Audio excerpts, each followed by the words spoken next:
Signor Sindaco, che Cividale è stata presa d'assalto dai turisti, no?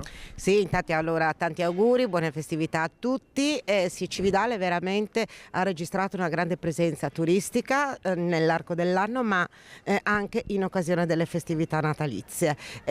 Probabilmente tutte le attrazioni, gli spettacoli da strada, l'ambientazione natalizia, l'atmosfera che si respira a Cividale piace ai turisti, piace anche ai cividalesi. Senta, noi l'altro giorno, proprio a Natale, eravamo ad Aquileia. Tra Cividale e Aquileia sono 42 km e 195 metri. Una maratona che si faceva una volta, una maratona che lega due città UNESCO, Cividale da una parte e Aquileia dall'altra. Questo signore qui in parte è colui che comunque del bene e del male ha piantato, come si dice, le tende in Friuli, prima qui a Foromiuli e poi fondando anche più avanti la quarta città dell'impero all'epoca, che era in terra italica, Aquileia. Insomma, è un legame unico, no? Sì.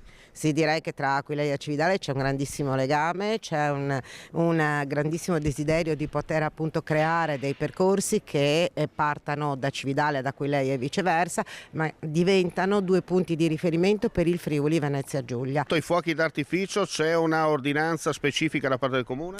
L'ordinanza da parte del comune è quella appunto di evitare i botti a Capodanno proprio nel rispetto degli animali, e quindi tutti quanti, ovviamente, se vogliamo divertirci lo possiamo fare rispettando tutti, quindi anche gli animali.